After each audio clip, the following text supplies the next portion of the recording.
take care of some housekeeping items. If you're a safe place to do so, turning on your webcam is highly encouraged. It just provides a different conversation, and we're gonna just benefit that much more from this interaction. So again, if you're a safe place to do so, turning on your webcam is highly appreciated and encouraged. Also, if you want reminders about our events going on Tuesdays at 10 a.m. Central for the summit. So this month is the productivity and mindset March. Next week, actually right on topic, next month, I'm sorry, we have video. We're only talking video for the month of April. So if you go to agentfirstsummit.com, that's a way to get stay in the know. That's only for reminders. That's the only thing that you're going to get from there. But today we have none other than a good friend, Ray Ellen. So we met, I saw your post. We met in Clubhouse, right? So RIP Clubhouse. I don't know if it still Hmm. exists. It does still exist. I'm still on there weekly, actually. Oh, Yeah, dude. Okay. yeah. Well, props, props, Back in props, the props. day, back in the COVIDs. This is true. So Ray is the founder of Pixel Properties, and he's someone that really knows real estate through and through. He has a massive, massive, massive influence in the real estate space, has closed so many transactions um, throughout his career, and has a pretty cool podcast. So whenever I want to get in the know of what's happening with the real estate industry and a macro level and even micro level, I do tune in to the podcast to see what's going on. So the fact that he already said that the rates are going to go down, no way, no how that they're going to go up. He's already on record. That works very well for me. Ray, thank you so much for doing this, man. How are you? I'm good. And the caveat, I said down slowly, is what I said. Fair, No. fair, very fair. Well, you're one that I want to have a conversation about AI.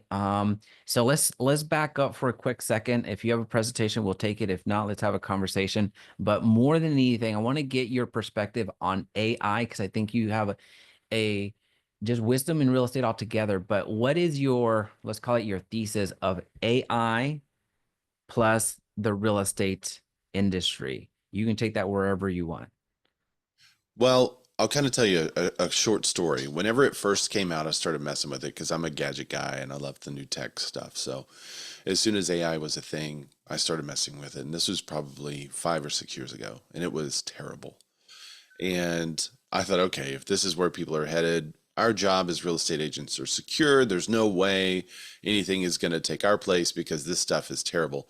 And then they got a little bit better to where AI could start like pinging your leads, and but it wasn't great. I would still have people kind of complaining that they figured out that it was a bot pretty quickly, and so we turned it off of all our leads. I didn't want the robot reaching out to our leads just because it wasn't nearly as good as we were, even though it was still way more consistent than my agents. It wasn't as good. So we turned it off. Well, over the years, it got a little bit better and a little bit better. And then we turned it back on the website only because everyone knows that you can go to a website and there's this little thing at the bottom and you can talk to a bot and get a couple of questions answered if you need to. And so it was more of a function of, I know this is a robot and I still want to use it. So I gave people the option to use it and they are using it. So I thought that was interesting. Fast forward a couple more years, ChatGPT rolls out 3.5. I say, write a blog post about whatever, and it's real estate related. And it spits out this thing that I again think, man, it's no good.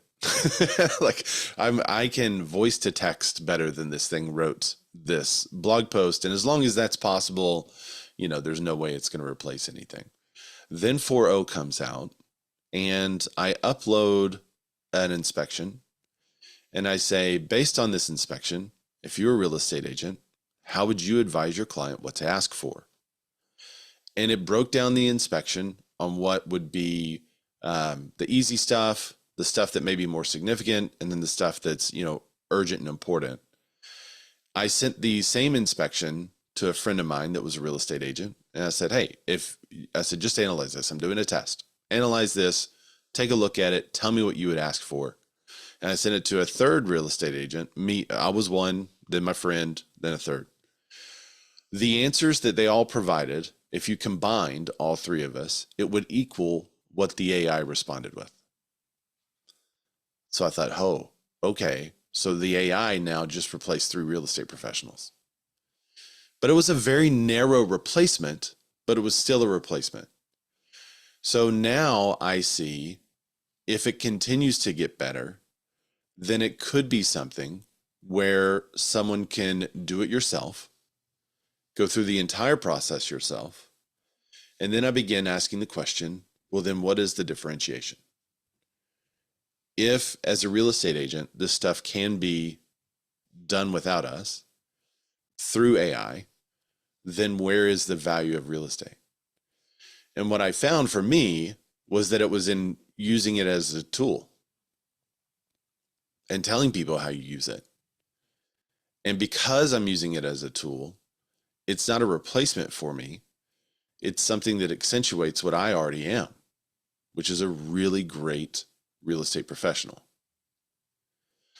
And I use it to an extent where most people don't.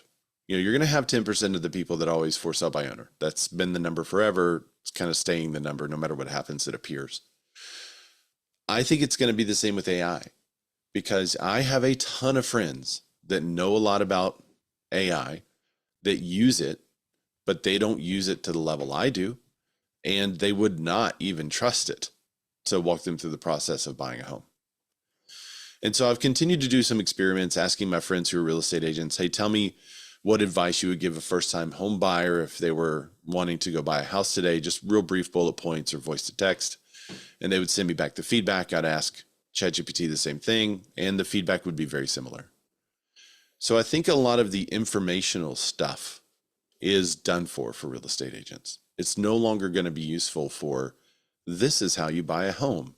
Step 1, contact a lender. Step 2, choose your real estate agent. Step 3, go over the criteria. All that is taken care of for us. And I think that's a huge blessing, because now we can focus on the stuff that's really hard. And the stuff that I think AI can't replace is helping clients make decisions for them. Can it do pros and cons of this or that house? Yes. Can it do pros and cons of this size home or this size? You know, can it take into account what they're looking for and make some suggestions? Yes. But it can't help them make the decision. And that's really hard to define. And because it's hard to define, it's extremely difficult for AI to replace. So when I got really comfortable with AI, I started implementing it into almost everything. So now I use it daily for all kinds of stuff. One of the things is to make me more productive and keep me on top of it. Yesterday in our team meeting, we used it for role play. And the role play was interesting because, you know, I have it, I've basically trained it to where I trained it on my stuff, and I wanted to role play kind of like me and stuff that I found was very, very effective. But I've also uploaded a ton of old stuff too, the old scripts, so that it was familiar with them.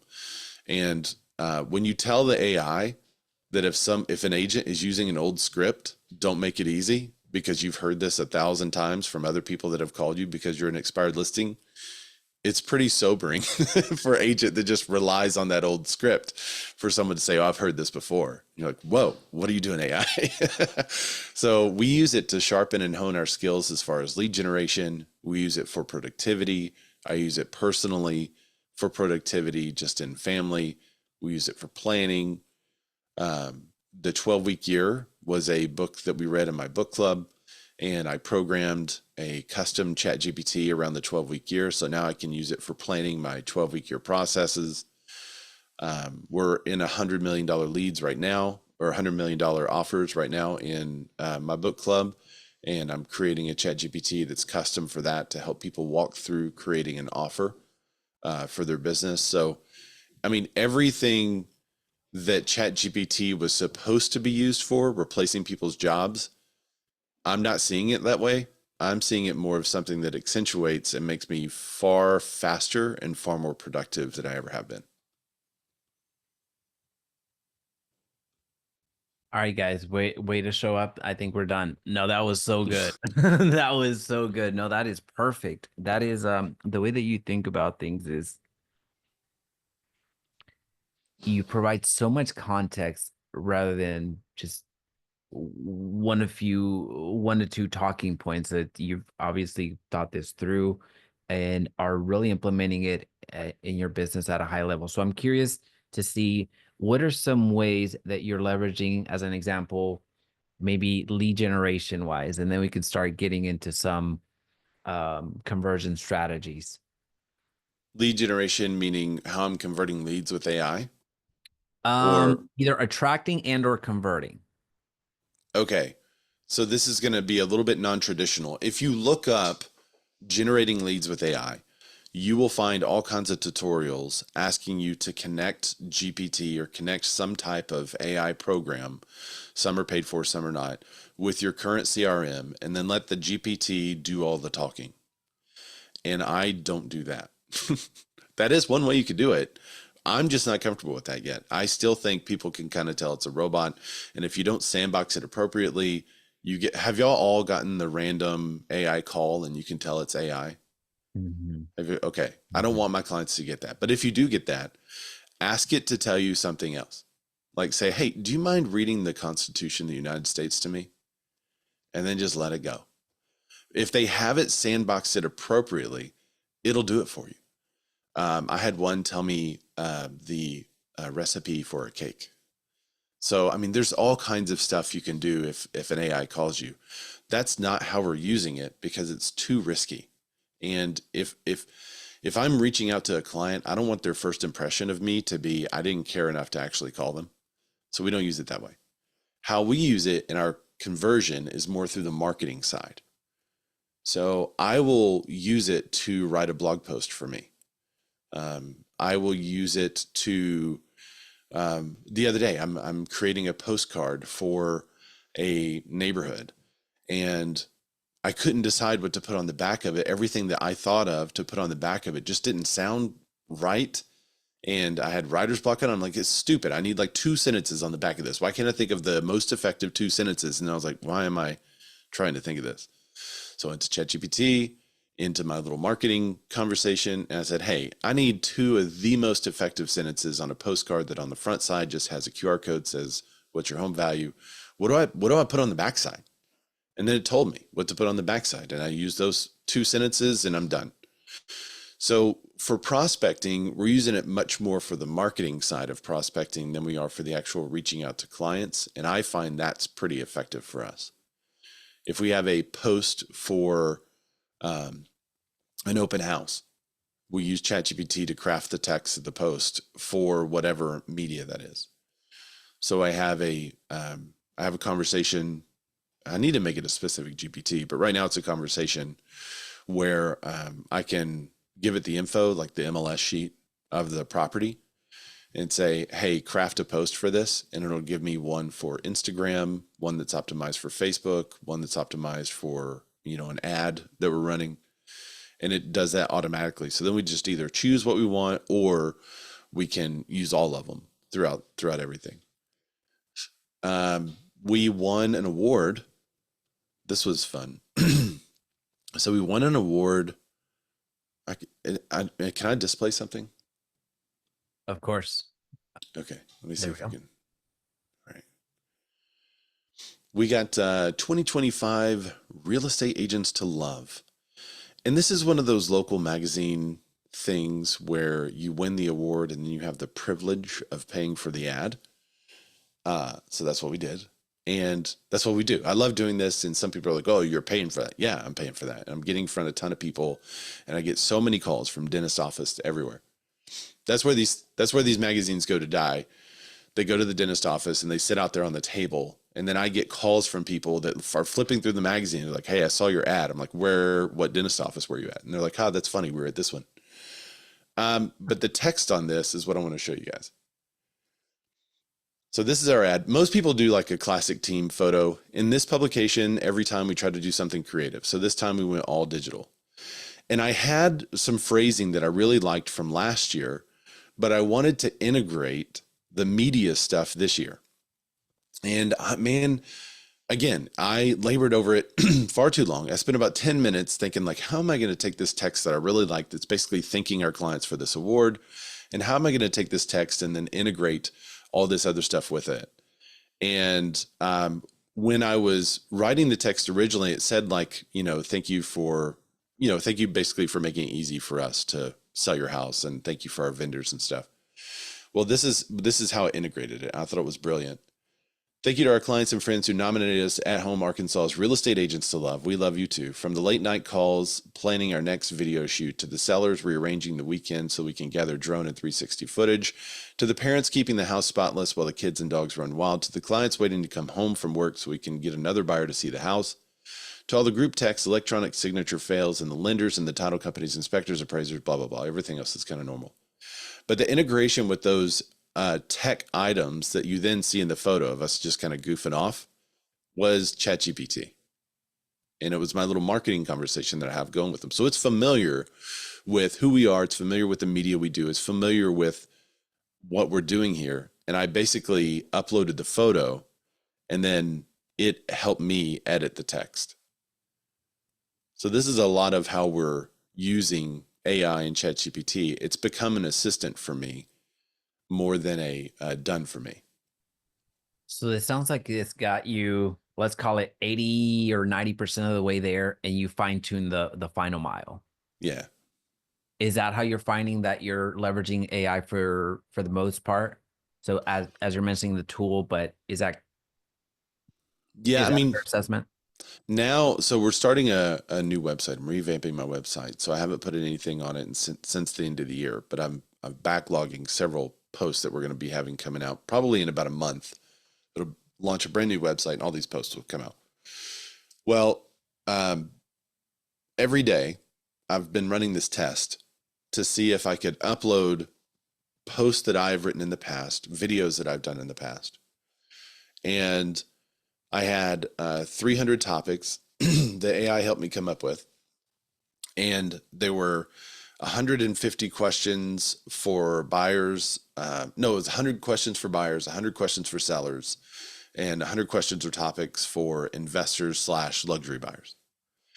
Then AI helped me come up with these topics. I said, what are the most searched topics and questions for buyers and sellers in the real estate market? Then so I have this list of 300. I put this list of 300 in another GPT with a scheduled task. And I don't know if you guys knew you could do this, but you can make ChatGPT do a task for you. And the scheduled task is to choose from this list and write a post. Now, it doesn't just choose from the list randomly. It chooses from the list based on percentages. So I would say like 40% of the time, I want you to focus on a seller. 40% of the time, I want you to focus on a buyer. 5% of the time, I want you to focus on luxury listings, 5% of the time on investors, and 5% of the time on whatever it is. So you could tell it how often to post certain types of things. Then every Friday, it sends me a kind of a summary of what it's going to do the next week. So every Friday, I get a message on ChatGPT that says, hey, it's time to plan next week. Monday, I'm going to post this. Tuesday, I'm going to post this. Wednesday, I'm going to post this. Thursday, I'm going to post this. Friday, I'm going to post this. Is there anything you want to change? And I can say, actually, because, there's a holiday on Friday, I want you to focus the post around this, kind of relating to that holiday. Or, I've got a big listing coming out maybe on Tuesday. So I want you to do a post that's maybe attractive for that type of buyer and kind of edit that. So then when it's done, I say, yep, that's good to go. And then next week on Monday morning at 7 a.m., it delivers a blog post for me. And because I've uploaded so much of my own content, I rarely edit those. So that is where the done for you is coming in for me, because it's making these posts where I can now take them and basically copy paste it. I read it, of course, because it's my name on it and I want to make sure it's right. But I sent a couple of different blog posts. One I wrote, one AI wrote, to friends of mine. And I said, hey, which one was written by the computer? And they couldn't tell at all. There's actually another AI that is supposed to be able to tell if AI wrote something. I uploaded it to that and AI couldn't tell. So the more you train it to become you and sound like you, the more it will sound like you. That sounds obvious, but That's a part where people will just start using an AI like ChatGPT and think, well, this doesn't really sound like me. It's like, no, but if you spend 100 hours with it, I guarantee it'll sound like you, creepily. I have a group chat with several agents at our company, and they were asking me about Claude and ChatGPT and what do you use it for, et cetera. Well, ChatGPT knows how I use Claude because I use them. I'll prepare something in ChatGPT and then take it over to Claude to kind of do the output. And I went to ChatGPT. I said, "Hey, here's the text thread. Respond as me." So ChatGPT gave me a response for the text thread, and they were asking about how do you use it. And at the end of the text, all I wanted to add in there, and I said, make sure you tell them at the end that this was written by ChatGPT. So it wrote this like, here's how I use Claude. Here's how I've been using ChatGPT because it knows because I use it all the time. And then it said at the end, as a matter of fact, I use ChatGPT to write this text reply to you, LOL. It put in the LOL. I didn't put in the LOL. ChatGPT is doing LOL to my text group. So I copied and pasted it in there. And then I specified, like in parentheses, by the way, that was 100% ChatGPT. It even put the LOL back in. And they were blown away. They were like, this sounds just like you. But I waited a while before I told them that was ChatGPT that did that. So the more you use it, the more you can tell it like, hey, make this an informal response to a buddy of mine who asked about getting a home value on his home. Boom, done. The more you use it, the more it becomes you, the more you can just tell it formal or informal, professional or not professional. Make me sound like a, video with a, on the 8th grade level, or make me sound like a friend on a 4th grade level. So you can edit and kind of adjust what you need to adjust and keep it still sounding like you. And I think that's the missing piece for a lot of people. Whenever I read blog posts or hear videos or see someone do a YouTube video, they may be doing it themselves, but you can tell when it's written by AI and when it's not. And so training your AI is super important. Ooh, so good. So good. As anyone has questions, please feel free to raise your hand or drop it in the chat so I can ask on your behalf. Now, one of the things I wanted to share, because when we're talking about training AI, for those of us that maybe have heard of ChatGPT or any other AI components, it could feel a little bit overwhelming, but start off small. Here, again, more important than going to the very sophisticated. Obviously, we would love to get to raise level. Obviously, we would love to be at a mastery level, but getting exposure to this is where we're starting, where we should be starting. So one of the simple things that I tell our internal team and agents that I have a conversation around AI with is allow AI to train you. And what I mean by that is what, as an example, if you want to make a social media post, but you're not sure what to ask the GPT, was like, ask it, what questions should I answer? Like what questions, ask me some questions to make a social media post. What do you need? And it'll let you know, like, hey, what was the story? What do you want as an outcome? How did it make you feel? What do you want people to feel? Like it'll ask you these questions. So as if you're being interviewed, you just answer those questions and then it'll spit right back out something useful. So we don't need to start at the mastery level because no one starts there. Get some exposure initially, ask it, and it's going to give you a ton of value. So it's one of the ways that we do a lot of GPTs here. So what we do as an example with this particular, with our summits, we use, what's it called? Carmel's on here. Opus. So we use Opus to clip these sessions up. So our summit's up. And then we have a GPT on the back end where we essentially give it 3 things. So I've already programmed it into ChatGPT. We give it, maybe I should just open it up because I don't remember what we ask it. So the presenter, so in this case, it would be you. We'd give it, what's the main point of this video that's already been clipped automatically by AI? So what's the point? What was Ray trying to communicate with this 40-second clip? And then also, what was the session topic? So in this case, we're talking about AI productivity.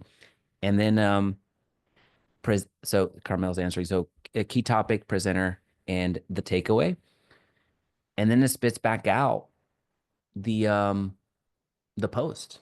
So then for us, now we have just now what we do at that point is just go and post it on our social media channels.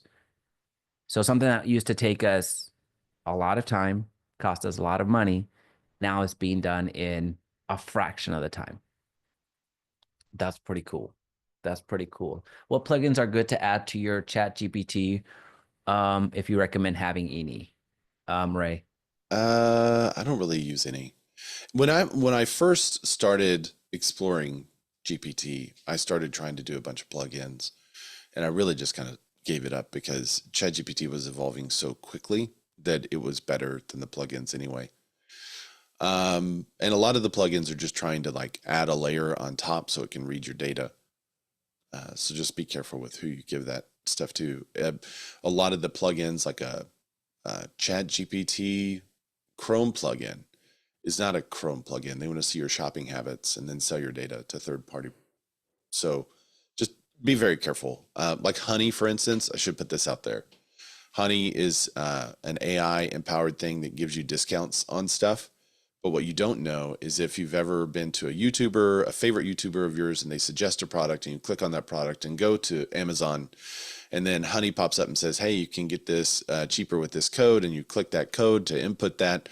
They also just stole your favorite YouTuber's affiliate money. So there's all kinds of like layers. And that's just an example to let you know that these AI stuff, if you add a layer on top of it, you don't know what's being done with your data or how it's monitoring you. So I just don't do that normally.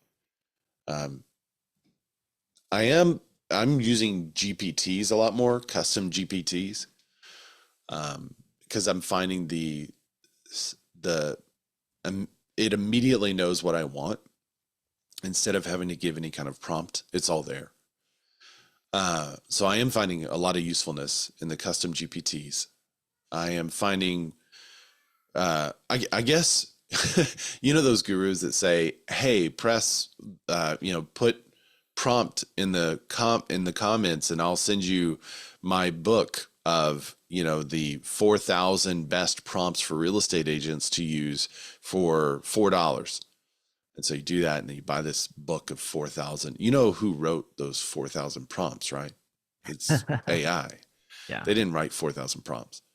I find prompts are often overcomplicated, and people put a lot more importance on them than necessary.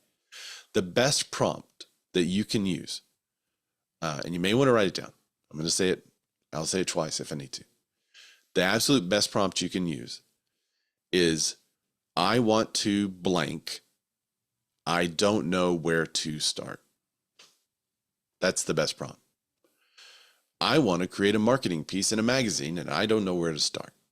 And then it will ask you the questions it needs to give you the advice it needs. I want to create a YouTube video and I don't know where to start. It'll ask you, do you want the actual text? Are you looking to get suggestions on editing? Are you unfamiliar with uploading to YouTube? Like what stage are you at? So I want to blank. I don't know where to start. And then just let it coach you on how to go to the next place. Then when you've gone through it all, you can say, okay, give me a prompt so I can go straight to this point next time on any ChatGPT or AI. And it will craft a prompt for you that you can copy and save in your notes if you want. If you ever like lose that conversation, or if it accidentally gets archived or deleted, you still have that prompt that can get you right back to that point of, generating the text for your teleprompter in a certain format. I mean, it can get really specific. So I have created some stuff, and then once I found that stuff that I've created, I'm like, this is the output I'm looking for. This is the chart that I want. Then I'll ask ChatGPT, okay, give me the prompt that will help me get this chart every time. And then it gives me that prompt and I just save that. So there's some very specific use cases for prompts, but for the general use, just telling it you want to do something, you don't know where to start, is the best prompt. 1,000,000,000%. 1,000,000,000%. There's a question in the chat, but I want to share two quick things. Number one, we've made it a practice here in the past, let's call it 5 weeks or so, that anytime a presenter shares a book that they're personally going through or they recommend, then we have a little raffle. So since you mentioned the 12-week year, that is correct, right? Yeah. So the chat, so this is for everybody. Drop a number between 1 and 50. Barbara knew exactly where we were going. 1 to 50. Drop a number. Whoever gets closest, you don't have to be below or above. It's just whoever gets the closest. It doesn't matter. Will be getting the book. So try to get different numbers out there because I don't last week I sent out 3 because everyone had the same number. So, I'm get really different kind of, numbers. there's a certain number missing from this. I'm just shocked. I'm absolutely shocked. You're eligible too, Ray, if you want to drop it in. I mean, it is the book, so. We will be asking There you go, an Caroline. AI. Yeah, good.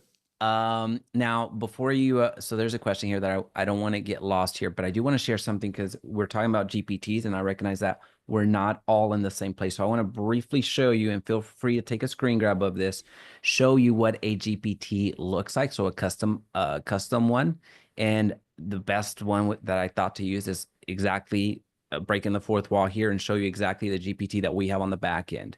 So for us, what we do is we just name it. So AFG social, AFG Summit clip social media. That's just cryptic, but it's how I identify it. And Carmel is the one that helps us facilitate this.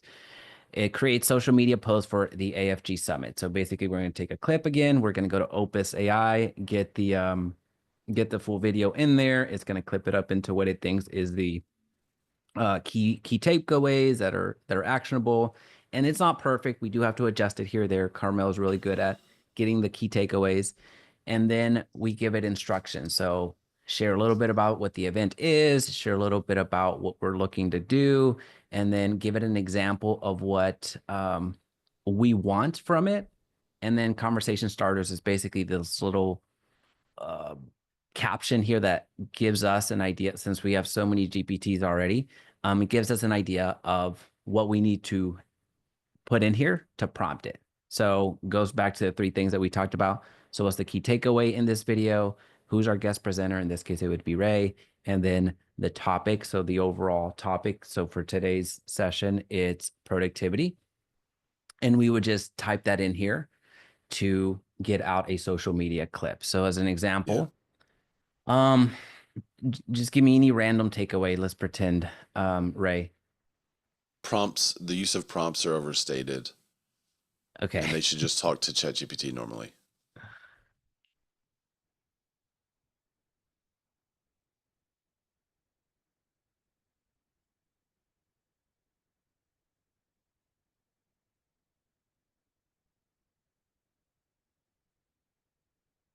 I should just call myself Ray I. Ray I. Whoa, I'm gonna go and buy the domain and sell it to you. Yeah, I know, right? AI productivity is the topic of the summit.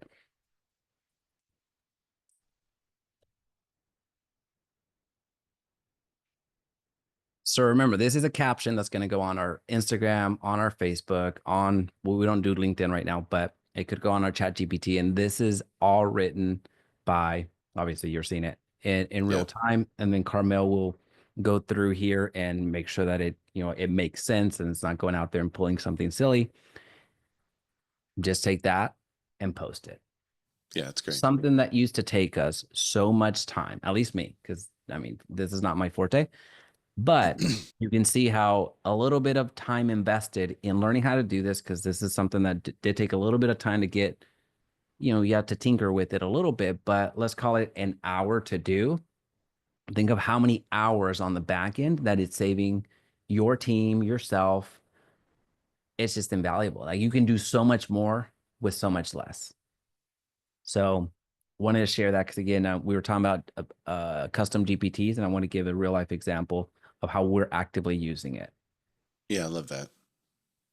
All right. So, a question that we had from Ann Riley, Ray, in what ways are you using AI to be more productive to help identify priorities, etc.? Anything like task related or calendar related? Yeah, so I mean, we just went through the 12-week year, and so a lot of my productivity chasing has been having to do with the 12-week year.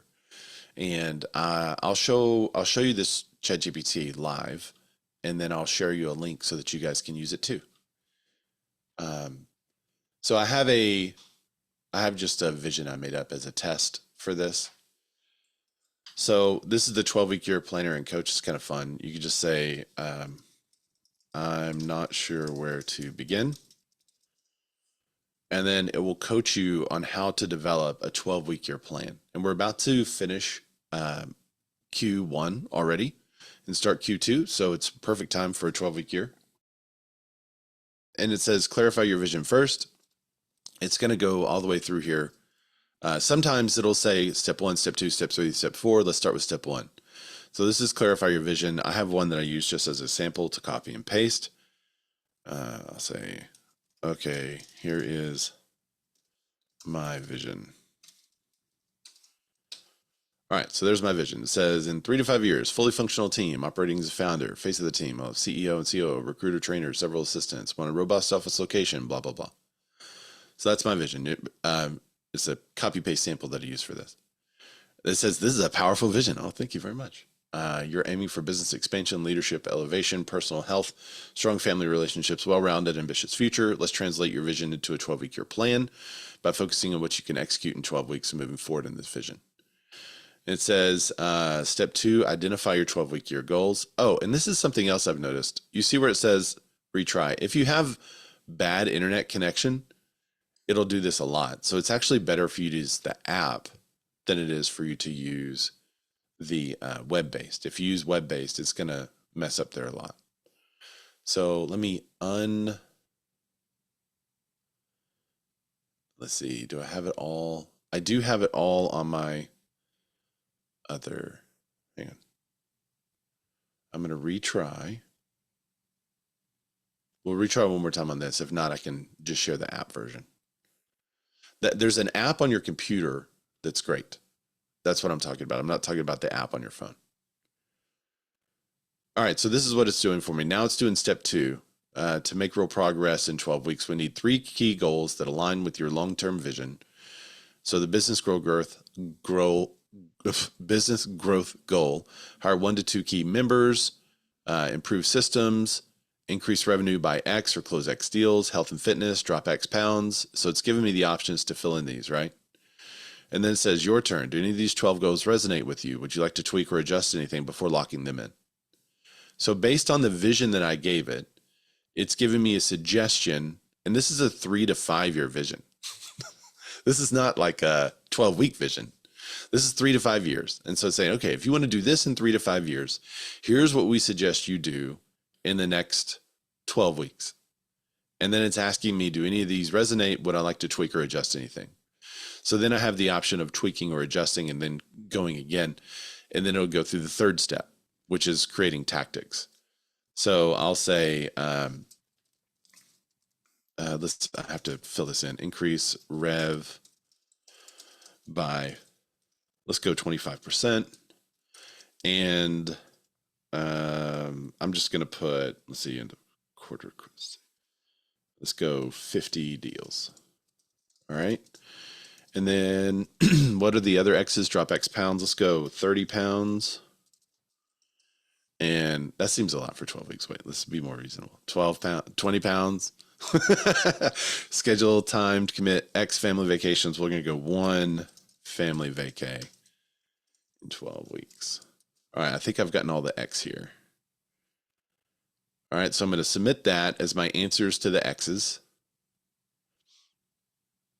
And then it's going to go to step 3. And while it's doing that, I'll tell you how I made this. We went through the whole book club, and I've read this book probably, in order to make it through book club, I probably read this book 4 or 5 times because I lead the book club, so I got to know what's going on. So I I know everything about this book. I created guides for the book club, and then I basically uploaded the guides and uploaded, here's our discussions and everything about the 12-week year. So it knows all about the 12-week year. And this is what I was telling you, how sometimes it just craps out on you, and I don't know why. Let me open the app It version. happens to me quite a bit. Yeah. It's just it has growing pains. I mean, it's growing exponentially. There's Yeah. The app is way smooth. Have you switched to the app? yeah, Yeah, it's way yeah, better. yeah. All right, so here's the app version. It's just for whatever reason it doesn't rely on my connection like the other one does, and it just completes it. So it's the same conversation I was in. So anyway, on creating a chat GPT, whenever you first go over there, it'll say create, and you can just tell it stream of consciousness what you want. So I uploaded all the guides, I uploaded all the worksheets, I uploaded everything that 12-week year has on their website. And then I said, I want to create a 12-week year coach that helps people set 12-week year goals and fill in these sheets. And so that's what it does. You can also upload your current 12-week year goals if this is something you already do, and it'll analyze that for you and make suggestions. All right, so here's the business growth. It's got that in here, health and fitness. It's got all this stuff in. It says, all right, step 3, break each goal into weekly tactics. Business growth 1, 50 deals, 25% revenue increase. Key question, what strategies will drive more deals? Lead generation, marketing, outreach, referral systems. Example weekly tactics. Contact X new leads a day, follow up with X past clients, run X campaigns, optimize sales process. So this is really a done for me, but it's not putting the numbers in. I could upload the last year or two of sales history, and based on the percent increase and the number of deals, it would automatically fill these in. So there's a lot of options that you can do. Health and fitness, 20 pounds. That's working out 5 times a week. Meal prep, healthy foods, track calories and macros. Walk 10,000 steps a day. Family and lifestyle. All right. So it's talking about booking flights, book hotels, block time off, finalize. So these are very tactical plans. Let's finalize your weekly tactics for week 1. So what are your top 3 execution priorities for week 1 in each category? Business, fitness, and family. So then I can fill that in, and it would go even further at defining exactly what I'm supposed to do. So if I'm looking for productivity to prioritize my week, this is it.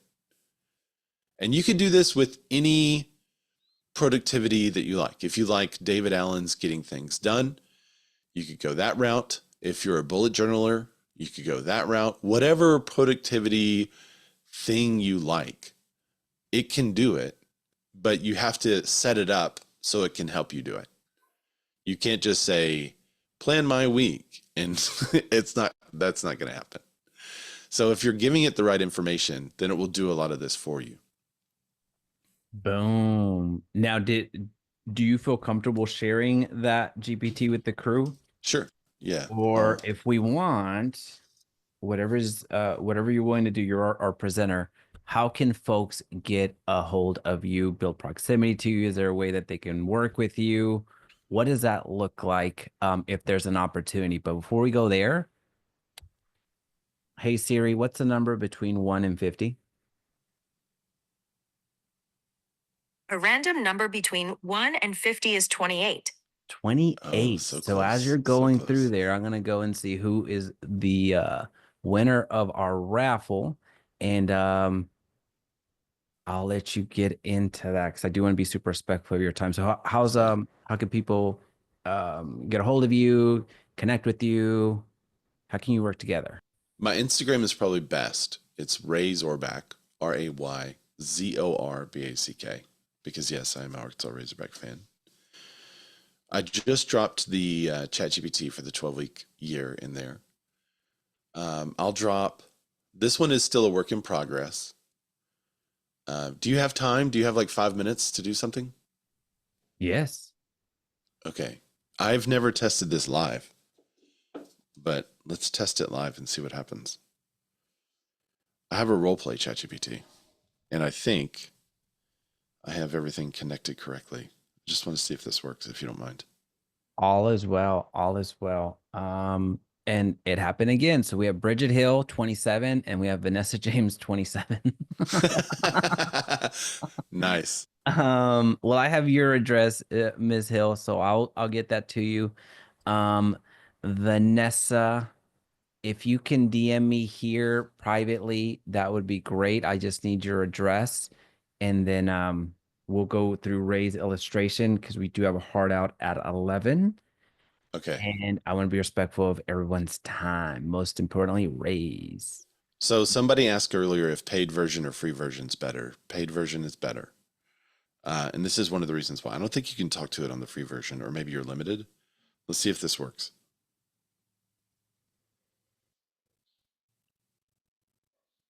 Can you hear me?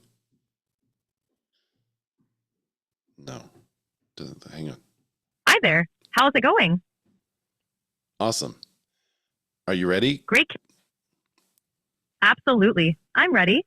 What can I help you with today? Go. Ring, ring. Hello? Who's calling? Hey, this is Ray. I'm with Pixel Properties. I noticed that you were checking out a couple of houses on our website, and I just wanted to make sure you got the information you were looking for. Hi, Ray. Thanks for reaching out. I did have a few questions about the listings. Okay, which one did you like? I'm particularly interested in the one on Maple Avenue. Could you tell me more about it? I love the one on Maple. So that's a 3-bedroom, 2-bathroom home. It's about 1,500 square feet, and it's a really good price in the neighborhood. Is that one that you want to go see? Yes, that sounds great. I'd love to schedule a viewing. When's a good time? Well, what else attracted you to that home? I really liked the open floor plan and the neighborhood. It seems like a great fit for my family. If I could find a couple of other properties that match what you're looking for, would that be helpful? Yes, that would be really helpful. Thanks. Well, what I'd like to do is meet with you in person so that we could go over that together. Could we do that in the next couple of days? That sounds good. I'm available this Thursday afternoon. Does that work for you? Thursday works for me. And what's your time frame for purchasing? I'm hoping to move within the next 3 months. Okay, so move in the next 3 months. And do you have to sell in the home that you're in now?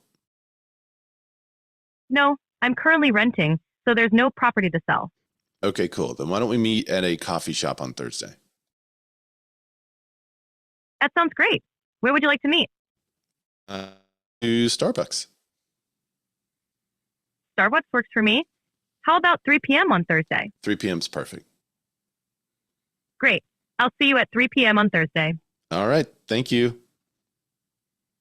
You're welcome. Looking Bye-bye. forward to it.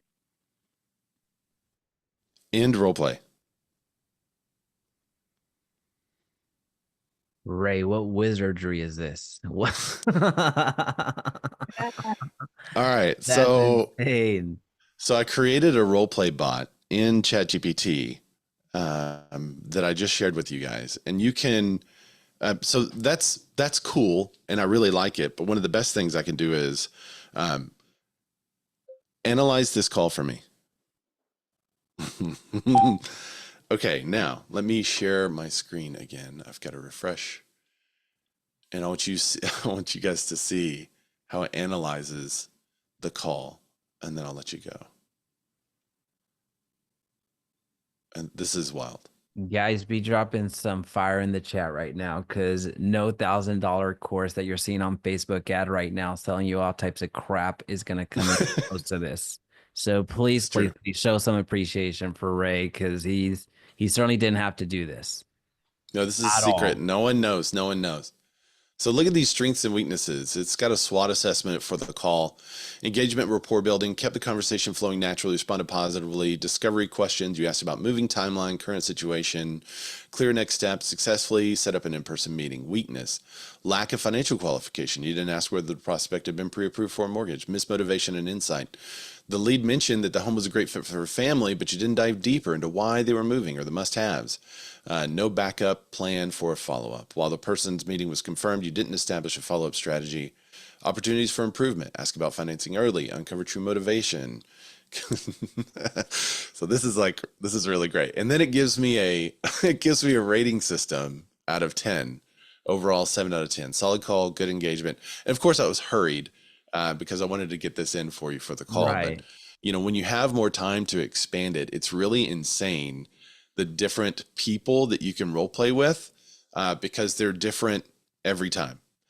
And in this ChatGPT that I shared with you guys, you can actually choose a difficulty level, and 10 is insane. It can be done. You can still set an appointment with a 10, but it is, you know, those people that you get on the phone, you're like, I don't enjoy this person. That is a 10. A 1 is like super agreeable, exactly what we just had. But then there's people in the middle where I have it set to where if it's logical and reasonable to plan the next step and to go ahead and go through with the appointment. But if it's not logical and it doesn't seem reasonable, to be very resistant and put up several objections. And the higher you go in the level numbers, the more objections that you're going to have to handle as a real estate agent. I'm going to be quiet. That It was fun. I am very few things impress me these days. That was impressive as hell. Ray, I can't thank you enough. Thank you, thank you, thank you. We dropped your IG in the chat. I gotta go because I'm gonna go. Gotta go talk to your computer. I'm so far behind. Ray, thank you so much. Really do appreciate you. Everyone else, next week, Tuesday, 10 a.m. Central, we have our good friend, actually mutual friend, Justin Conoco, coming in and some productivity. So see y'all next week. Thank you, Ray. Bye, guys.